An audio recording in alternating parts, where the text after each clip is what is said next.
आइए हमारे साथ कार्नेलियन कैपिटल एडवाइजर्स के फाउंडर विकास खेमानी साहब भी कार्यक्रम में शामिल हो रहे हैं। खेमानी साहब, स्वागत है आपका। इकोनॉमिक सर्वे की एक एक करके डिटेल आ रही है, मैं आपके सामने रखूंगा भी। फिलहाल महंगाई में कमी होने की उम्मीद करके चल रहे हैं हम इकोनॉमिक सर्वे में, और जीडीपी ग्रोथ पिछले साल की तरह ही बरकरार रहेगी। 6.3 से 6.8% की रेंज की बात कही जा रही है। कैसे देखते हैं आप इकोनॉमिक सर्वे को? जैसे कि ये इन लाइन विद एक्सपेक्टेशन है, क्योंकि आई थिंक जो इंडिया की इकोनॉमिक ग्रोथ अभी कितना आएगा वो तो समय बताएगा, पर ये एक रेंज जो है एक अच्छा एक्सपेक्टेड टारगेट है। ऑफ कोर्स ये काफी बातों में निर्भर करता है कि किस तरह की जो आज वैश्विक ट्रेड की सिचुएशन बनी हुई है वो कैसे इम्पैक्ट करती, कैसे प्ले आउट करती है, उसमें थोड़ा सा फर्क पड़ेगा।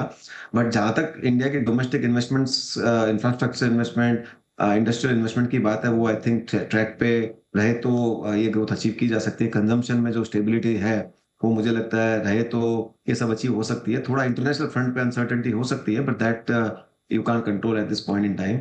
जहां तक इन्फ्लेशन की बात है, आई थिंक भारत ने हिस्टोरिकली भी अच्छी मैनेज की है इन्फ्लेशन। तो मुझे लगता है कि आने वाले समय भी एक टारगेट रेंज है, इसमें बनी रहे तो बहुत अच्छी बात होगी। विकास जी, एक और इकोनॉमिक सर्वे में जो बात कही गई वो कि जो इन्वेस्टमेंट्स में कमी आई है हाल ही के दिनों में, कुछ बोल रहे वो टेम्पररी है, अस्थायी है, और ये वापस पिकअप होना चाहिए। क्या आपको लगता है कि इस तरह के माहौल में निवेश, चाहे वो प्राइवेट सेक्टर की तरफ से हो चाहे पब्लिक सेक्टर की तरफ से हो, वाकई में बढ़ पाएगा?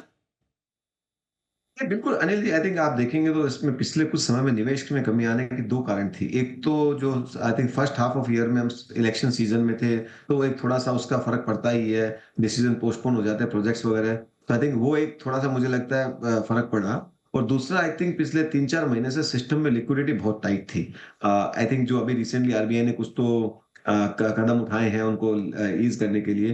तो इन्वेस्टमेंट साइकिल आज एक सरकार का बहुत बड़ा प्रोग्राम है, हर तरह का इंफ्रास्ट्रक्चर बनाने का, पोर्ट्स, एयरपोर्ट्स, रेलवे, रोड, हर जगह से एक मेट्रोस पे इन्वेस्टमेंट हो रही है। तो मुझे लगता है इन्वेस्टमेंट साइकिल अच्छे दौर से चल रही है।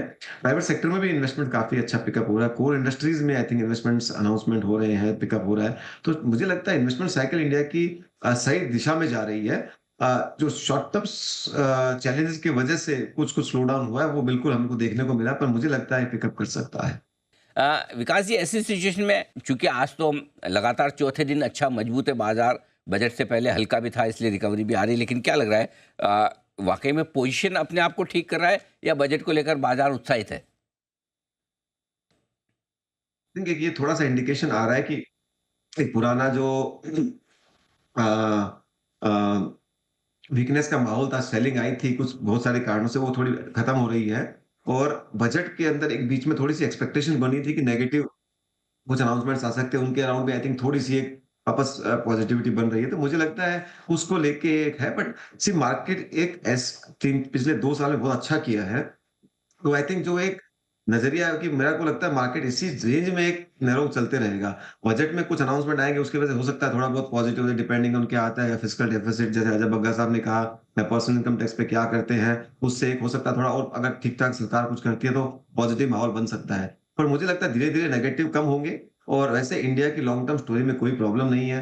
तो जिस तरह से कोई गिरावट आती है उसको देखना चाहिए एज़ अपॉर्च्युनिटी। मैं तो इसी बात को मानता हूँ, क्योंकि जब खराब समय में ही बेस्ट अपॉर्च्युनिटी मिलती है, तो इस पिछले ये समय में ही जो पोर्टफोलियो बनाएगा उसी का लंबा फायदा होता है।